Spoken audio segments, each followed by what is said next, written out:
Welcome, everybody, into the Valley. I'm Ethan Shutt. I am joined on this a glorious Sunday evening, the Lord's Day, if you will, by my brother Ryan Shutt and best friend Philip Russell. Philip, are you chugging with the fellas? Yep. Um, Down it. guys, Am I a Suns fan now? Does that make me a Suns fan? I sure- Am I a listen. fella? At this point, you're a fella. We're all fellas. I can't put into words, legitimately, how happy I am this evening. I'm thrilled that we all got to watch the game together. Hadn't got to do that during this playoff run. I'm currently recording outside, thus the lovely brick exterior for those watching here on YouTube. What a night. Yeah, I'm recording live from Ball Arena in Denver, as you can see by the fight that's going on behind me. Guys, the Suns are in the Western Conference Finals. Let's just out. Goodness gracious. Look, I think I could become unhinged and just be happy and in awe for 30 minutes. I don't want to do that for the sake of the listeners because I don't think they want to hear me I don't think you can hear a smile, and I don't think they want me to awkwardly giggle for an entire podcast. That'd be very creepy, and I wouldn't be in favor of it. But guys, first thoughts. Game 4. The sweep is done. For those on YouTube, I hope you enjoy. I did happen to bring a prop for just a little casual sweeping on this Sunday evening. A little new boot goofing on the back porch. Just a little bit of a sweepy sweep up here. Philip, first thoughts of the series, man. I was dead wrong.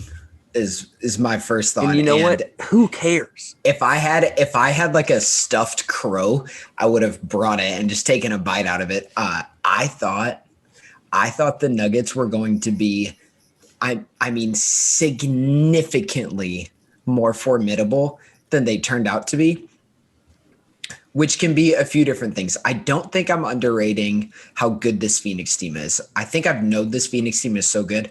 I think I overrated Portland, and I definitely overrated Denver. They got dog walked this series. I think that's one of the biggest things for me too. Listening back to our series preview, I think I really do. I think I just thought the Trailblazers were better.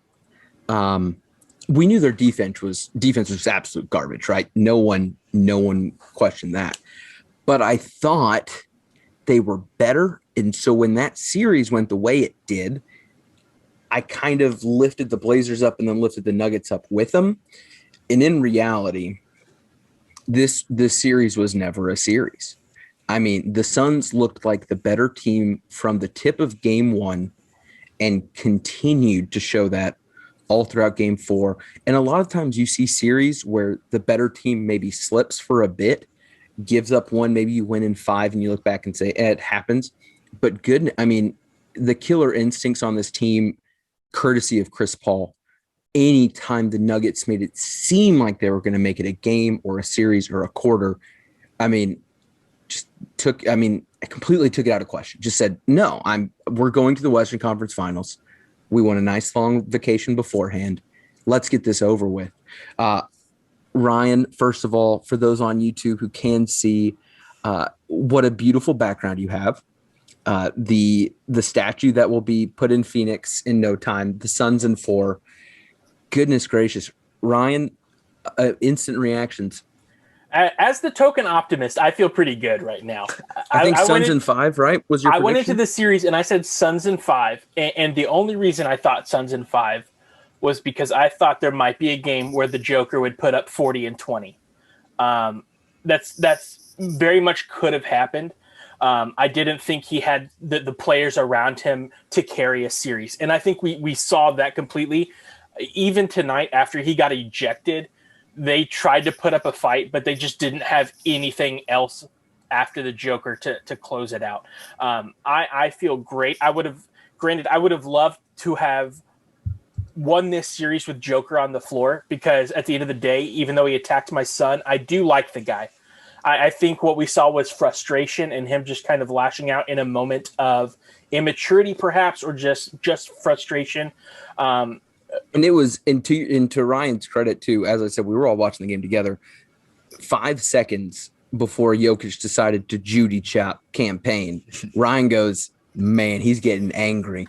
And then he goes over and it was almost karate immediate. kids him. Yeah, he just does it. And so I don't, like I said, I would like the pleasure of being able to enjoy this win, knowing that we did it with him on the floor, but I don't care. We swept the Nuggets, and now we've got a week off. Let's be real. Out. What changes in the series, even Nothing. if he stays on the court? I mean, the rest of this game, I think nothing changes. Yeah, I just would have liked the honor of Jokic getting a chance to play the series out as the MVP, but I liked the honor of waving as he left the court. In 4, so I know it. Yeah. But to that point, Ryan, I think it brings up one of the important aspects of the series, which is Jokic had very few buckets that looked easy. Watching by myself and then watching with you guys tonight, there were so many times where he would put Ayton through 3-4 post moves. He makes a tough hook or a tough runner, and you just go, tough shot, great shot, slap his butt, run back down the court. And it looked like tonight what was especially frustrating for him was Ayton's verticality.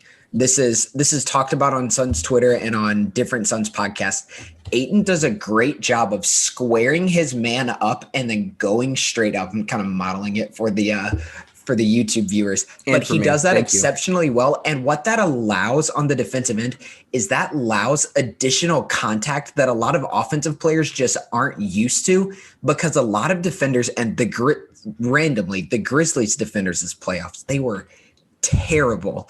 They were terrible at this.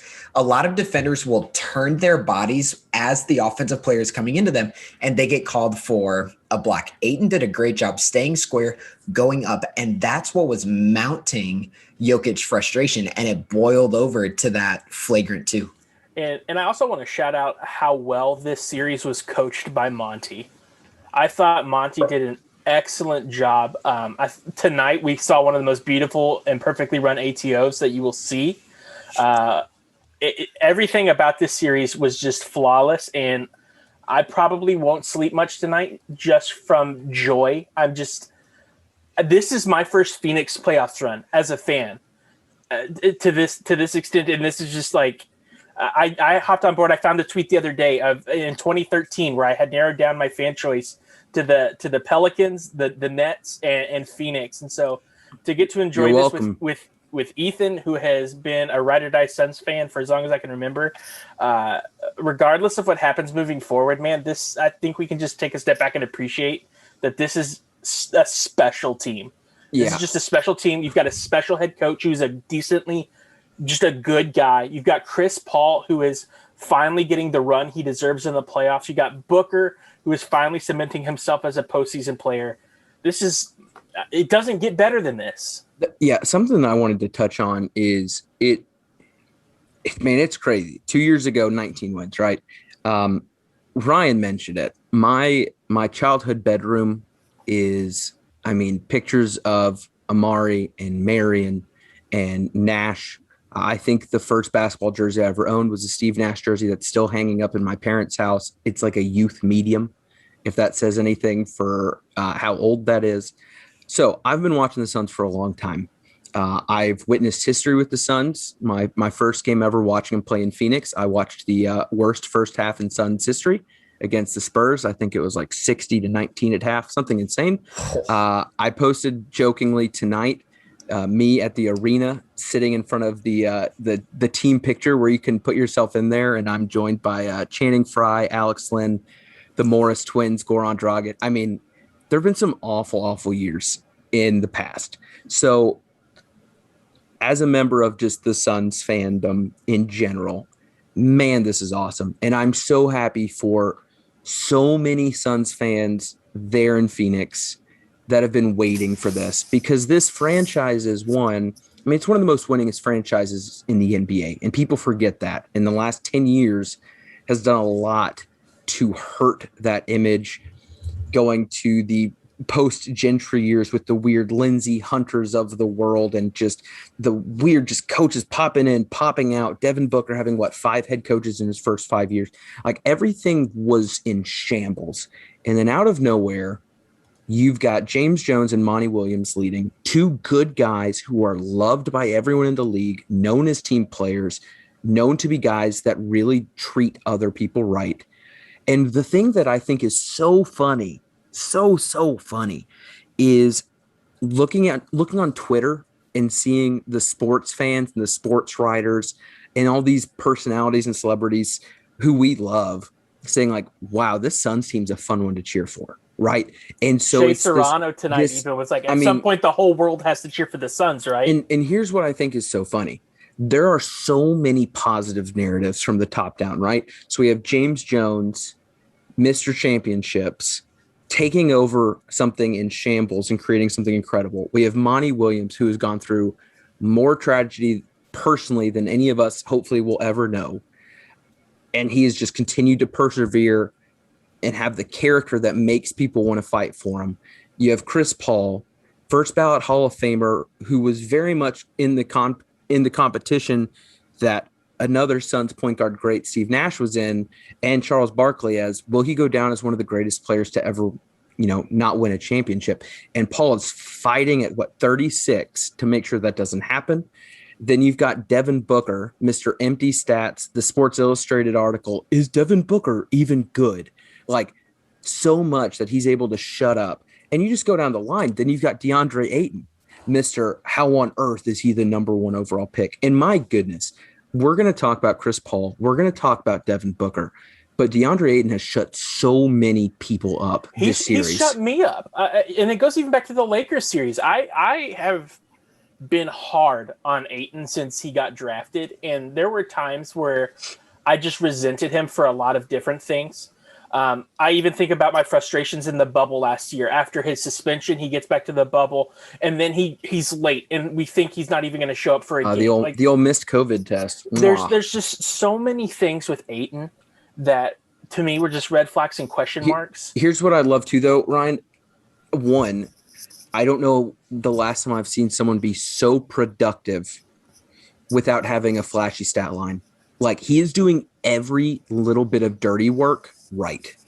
I mean, again, I mean, him and Jokic, sure, Jokic put up numbers, but the guy is doing everything right. Like, no foul trouble yet through 2 series, knock on wood. Well, and Jokic obviously respects him, too, in the way he talks about him post-game. Like, you can tell. So in the Suns players, that's the one thing that stood out to me more than anything is how much you're hearing Devin Booker and Chris Paul give Ayton love after every single game, talking about everything Ayton's doing right, what he's doing on the defensive end, how he's being the anchor, how he's finishing everything at the rim. I mean, the dude is playing like a number 1 overall pick.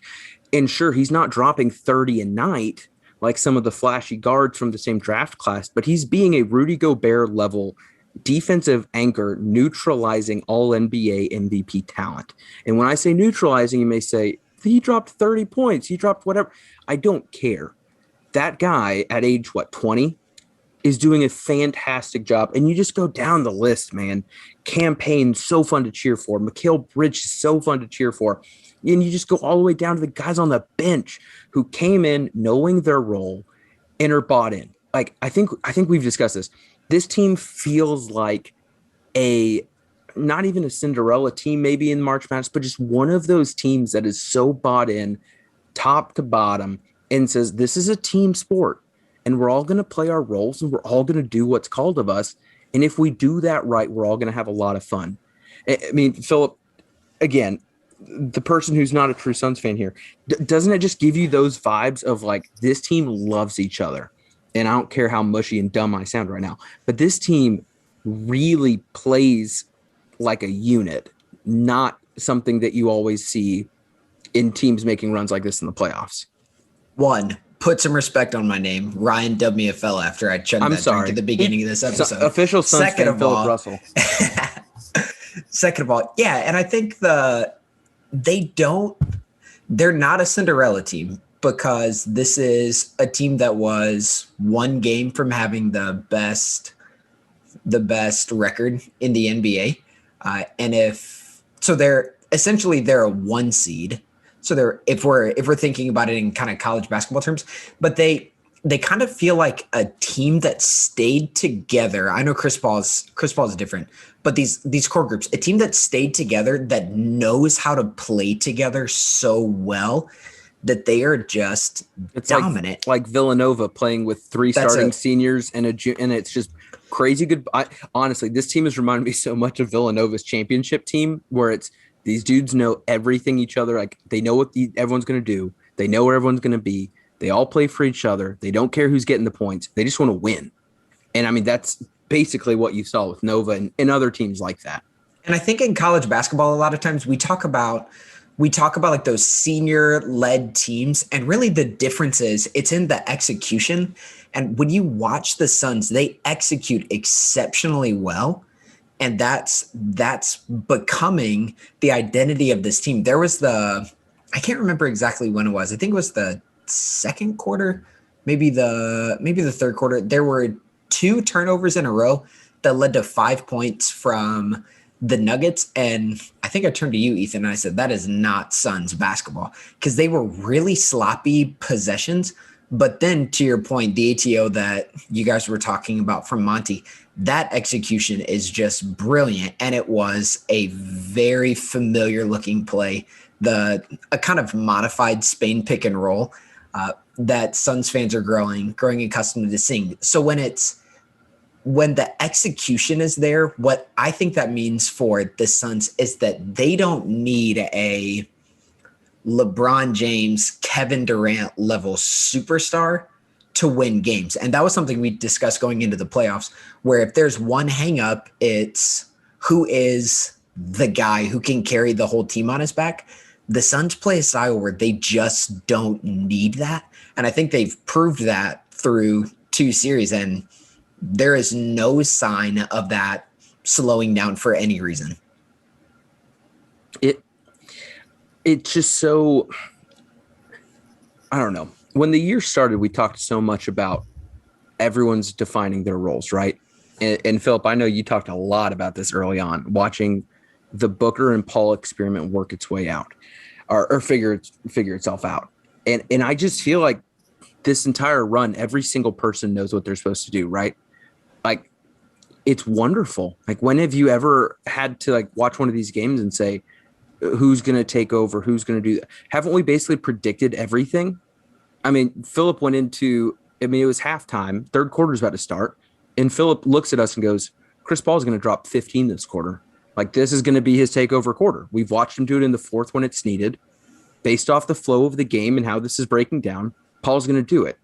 And not to call Philip some prophet here, but it's just a guy that knows basketball and is watching a repeatable process.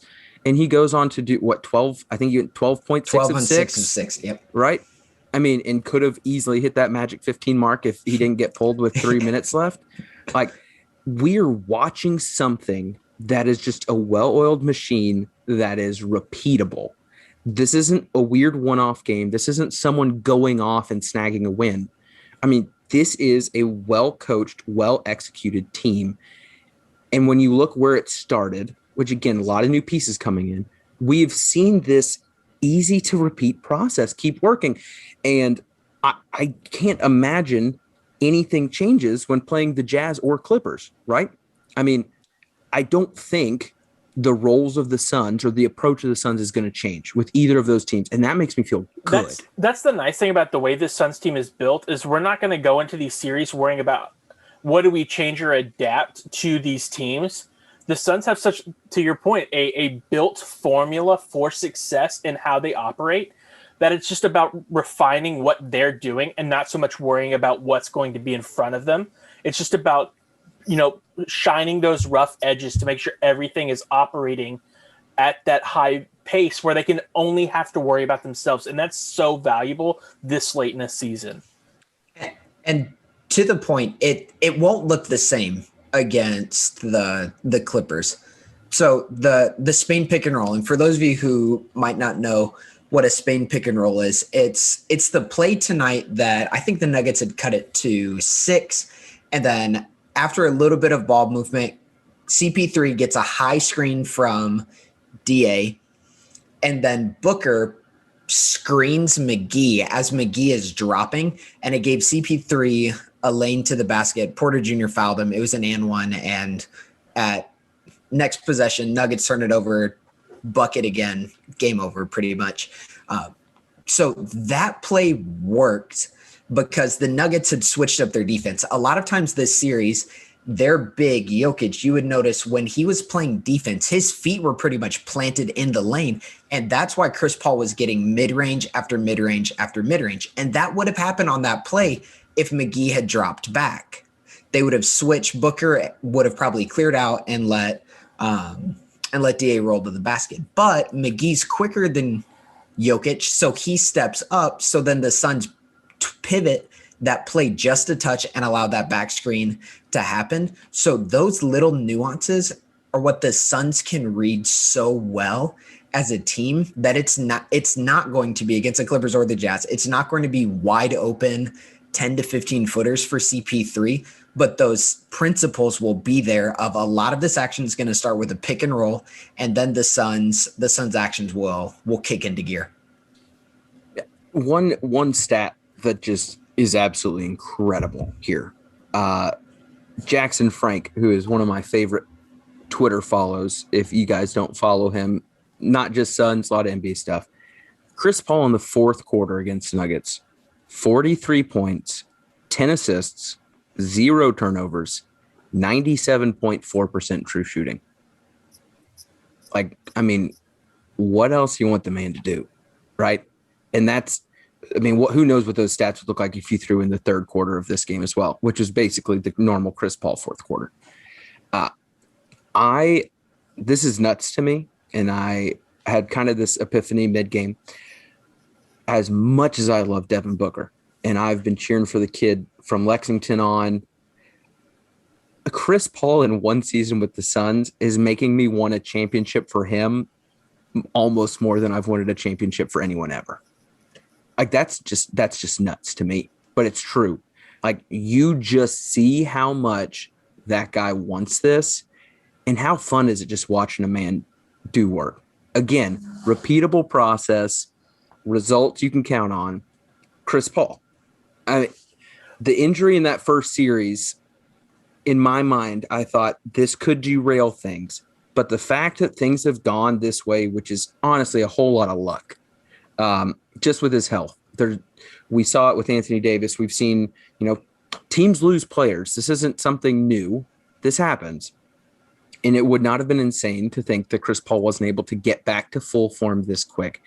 But watching him put this together and this run together, I mean, I can't imagine there's anyone left in the league right now who wants a championship more than that guy. Right? I mean, think of the other teams that are left and the star power and the ages of those guys and the longevity that they still have in front of them. There's not a lot of guys that want it or possibly need it more than Chris Paul. So I'm pumped. I know we can't really preview what comes next. We don't know. We're going to have 8 or 9 days, I think. If the series is 6 games or fewer, game 1 will be on the 20th, which is a week from tonight. If the series goes a full 7, it'll pick up on the 22nd, which is, I believe, 9 days. So it's either going to be 7 or 9, regardless of how things shake up. Well, we can't fully preview what we don't know. Obviously, we're going to have at least an episode between now and the start of that series once it gets figured out. I want to ask the question to you guys: who would you rather play in the Western Conference Finals? And give me your why. And I don't think there's a clear answer here. If we go back to an episode we did about a month and a half ago when we talked about playoff matchups, who we wanted to see, who we didn't. If I'm not mistaken, the Jazz and Clippers were 2 teams that no one wanted to see.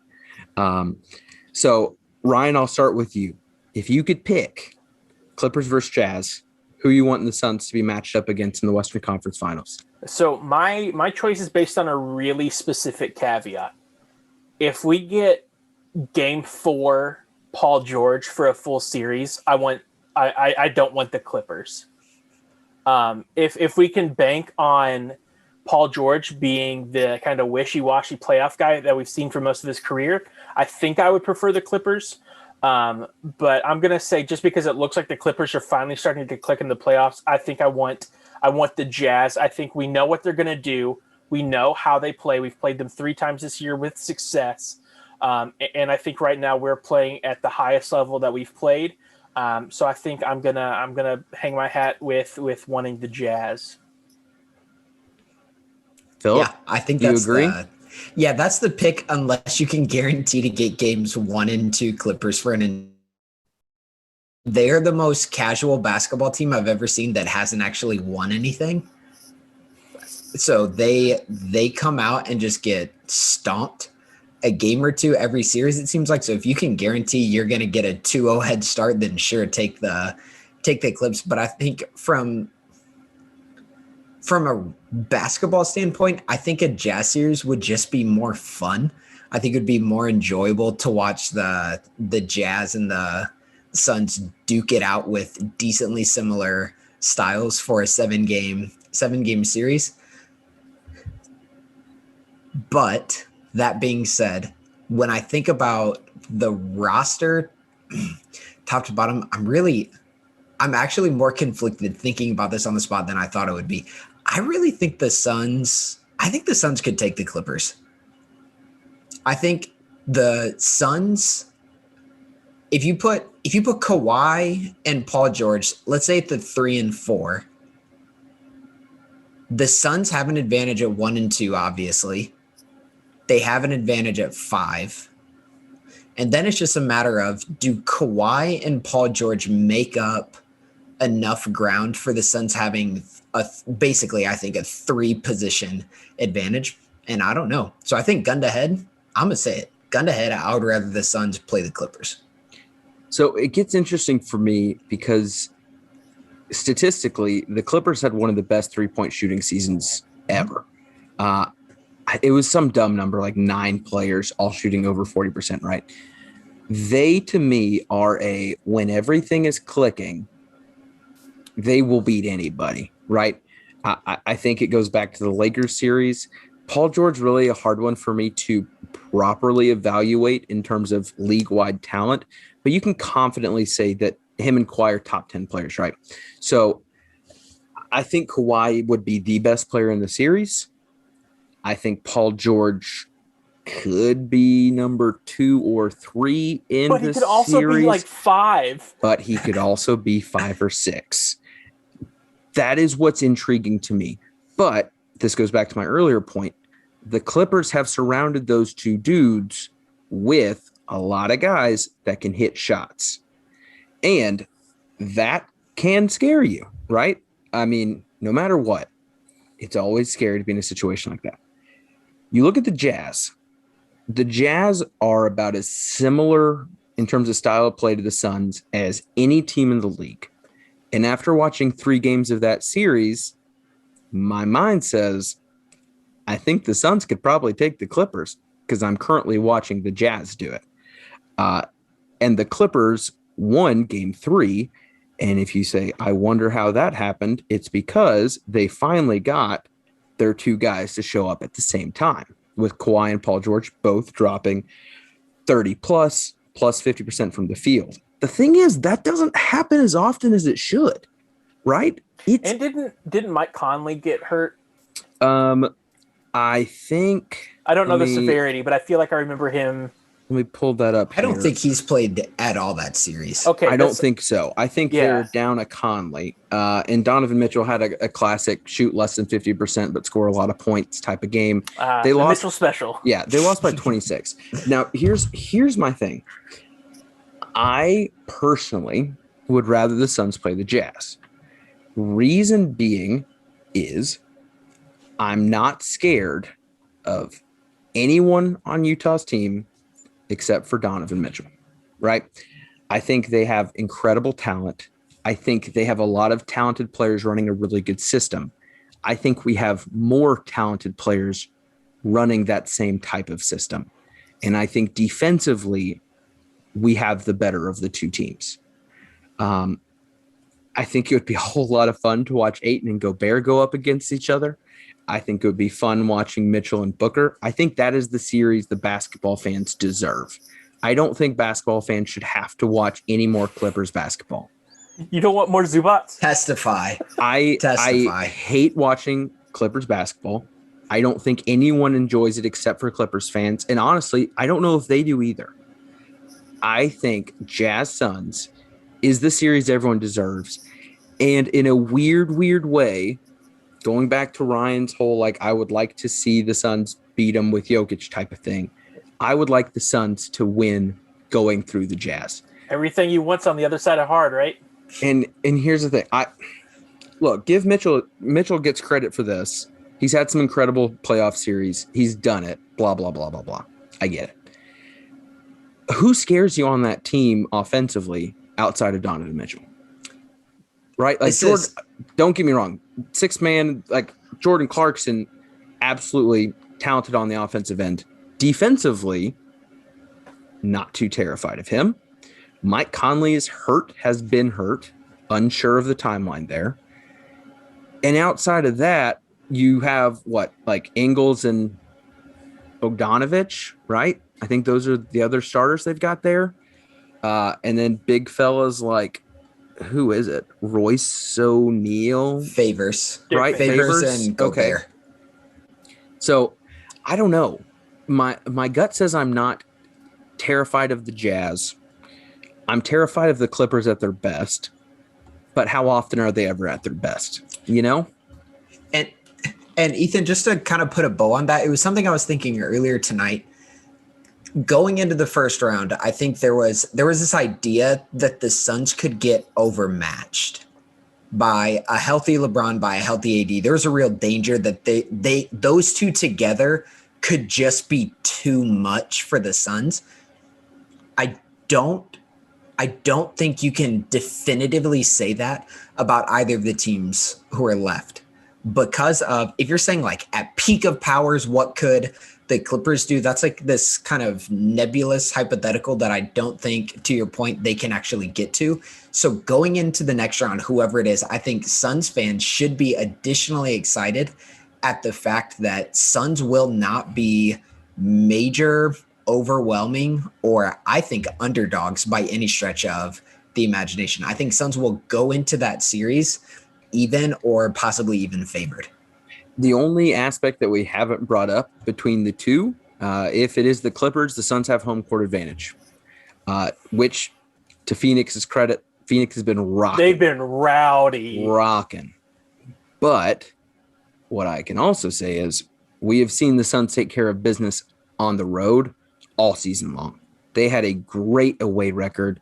They've obviously been taking care of business here in the playoffs. They're riding a 7-game winning streak, I believe, right? Mm-hmm. Am I not wrong? Like, that's insane. That's insane. So I'm to the point, I don't think it matters home court advantage or not.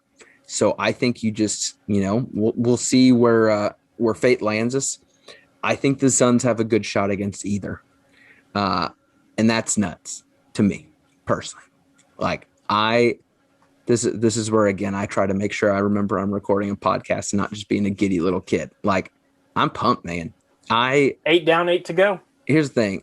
Last time, which this is hilarious, the last time the Suns were in the playoffs, back living with mom and dad, still having a bedtime that was enforced, I would record Suns playoffs games on a VCR that was in my bedroom.